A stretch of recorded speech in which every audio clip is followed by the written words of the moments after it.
So, isang magandang hapon mga kalagaslas. Maulang hapon sa inyong lahat. Nandito tayo ngayon sa bahay. Tayo magluluto ng hito. Isang piraso akong hito. Buhay pa siya. Ito ang ating hito. So, ayan mga kalagaslas ang ating hito. Malaking hito. Isang piraso. Ating gagataan ng masarap. Ayan. Ating ulamin. Ayan mga kalagaslas, update sa pagluluto ko ng hito African.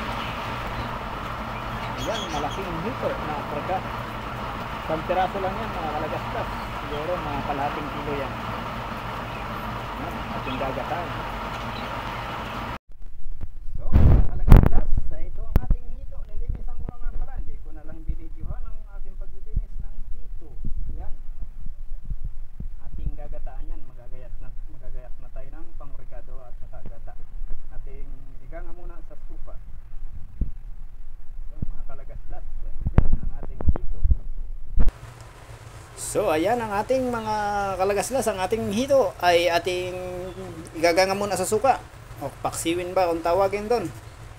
Ayan, may rekado na siya. Ang kulang na lang niya ay sibuyas. Bumibili pa sa tindahan. So ayan. So, ayan, kumpleto na siya mga kalagaslas. Ating buhayan na ng apoy. Oops, dali na. Yan. Ating igaganga muna. Yung tawag sa amin, ganga eh. Sa iba eh, paksiw. Ayan. Tapos yan eh, pag naganga na yan, ating gagataan na yan. Yan mga kalagaslas. Ay napakasarap ang hito na ginatan. Yan po ay African. Isang piraso lang po yan pero napakalaki. Yan. So mga kalagaslas, sa atin tatakpan muna at hintayin nating kumulo at maluto hanggang sa makati ng pusa yung kanyang suka. Tago natin gagatan. Yan ay napakasarap po ang African hito. Napakalambot po ng laman yan.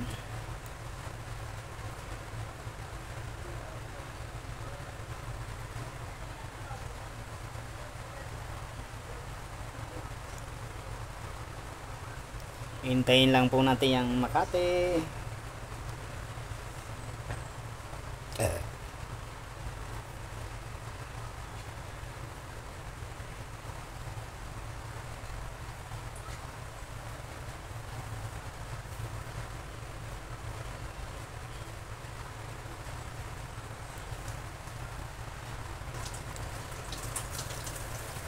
So ayan mga kalagaslas ang ating hito. Ayan, pwede na yung gataan. Gagata lang tayo ng niyog.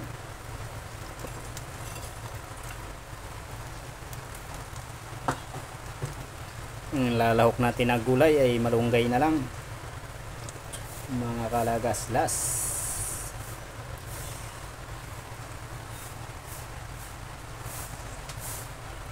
Wala po tayong vlog ngayon sa ilog, hindi tayo makapangilaw at maulan. Kaya tama na tayo dito sa bahay, magluto-luto lang tayo.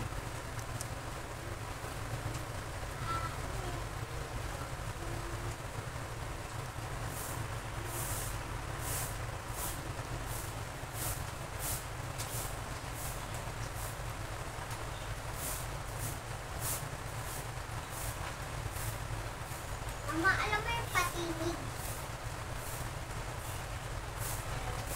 Mom, alam mo yung patinig? Ito ang ating panglahok, malunggay. Ayan, bagong puti, sariwan-sariwa ang ating malunggay. Takpan muna natin habang naghihimay tayo ng malunggay at naggagata ng niyog.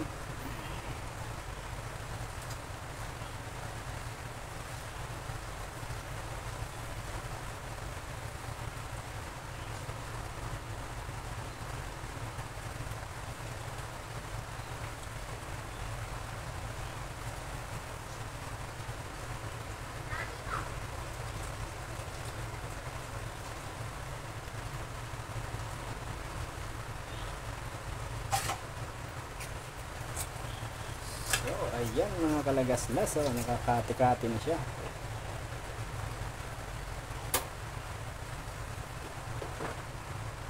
So ayan mga kalagaslas, may gata na. Pero tayo lilipat ng lutuan at naubusan tayo ng gasol.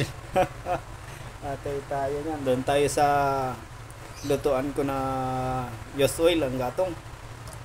Mga kalagaslas, sa labas ng bahay. Maulan pa naman. So ayan mga kalagaslas, tayo lumipat ng lutuan.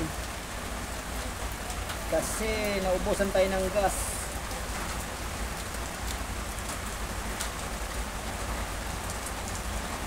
Yan, pakatihin lang natin siya sa gata.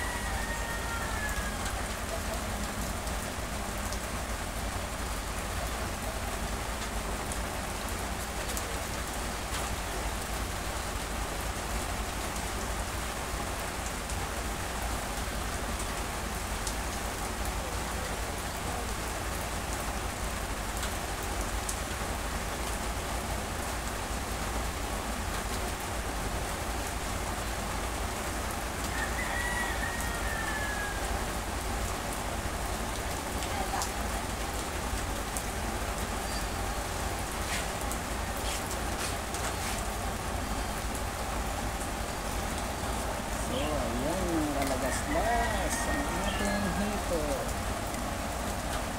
matabang hito.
So mga kalagaslas, dagdagan natin ng kaunting kasi medyo matabang pa.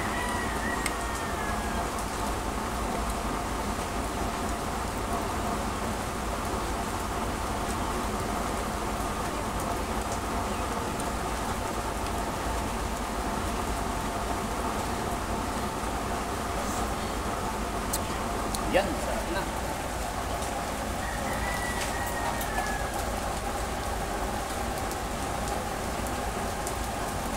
Lagyan natin ang magic. Hindi nawawala ang ating magic.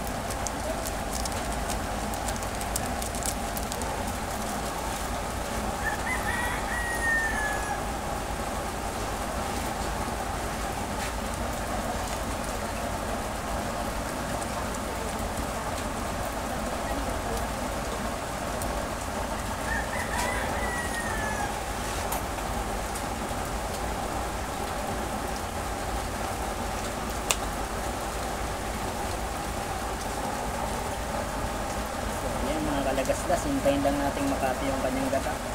Gusto ko yung medyo naglalangis.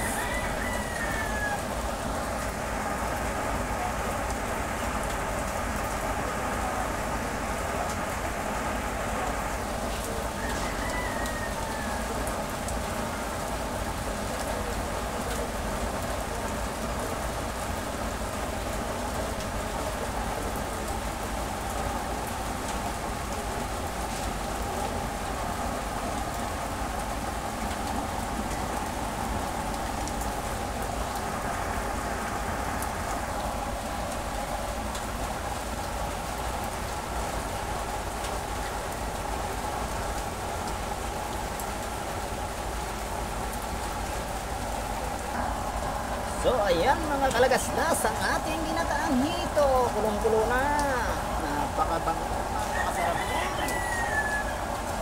Tamang-tama ito ang pang-ulam, pwede rin pang-pulutan. Oh mga kapulots, ito ang masarap na pulutan.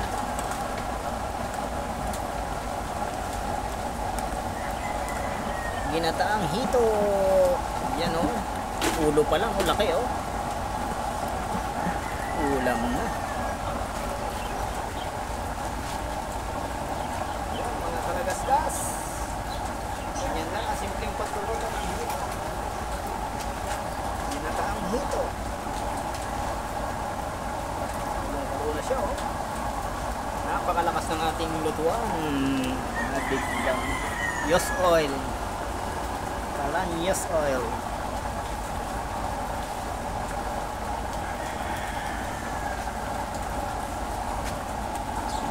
So mga kalagaslas, pwede na yan. Pwede na nating ilagay ang malunggay nito.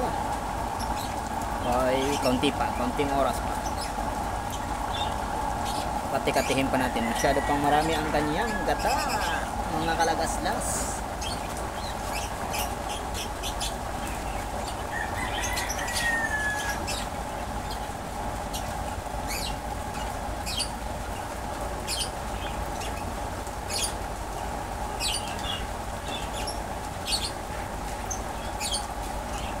Napakaingay naman ito mga alaga ko.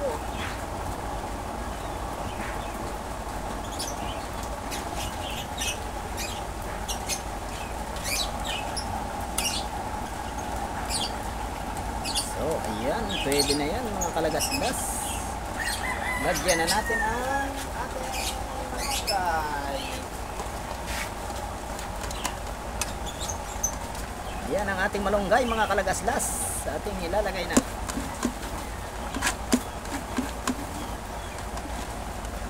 Yan. Ginataang hito with malunggay.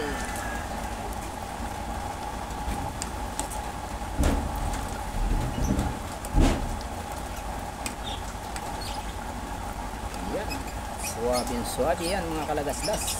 Napakasarap na ulam natin ngayong gabi.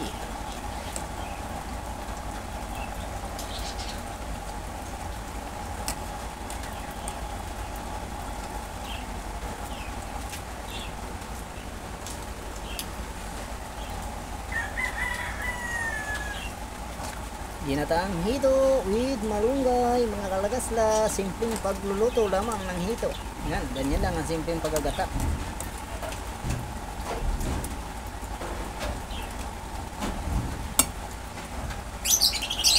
Hoy, ingay ng aking mga ibon. So mga kalagaslas, okay na yan. Thank you for watching mga kalagaslas. Magandang hapon sa inyong lahat.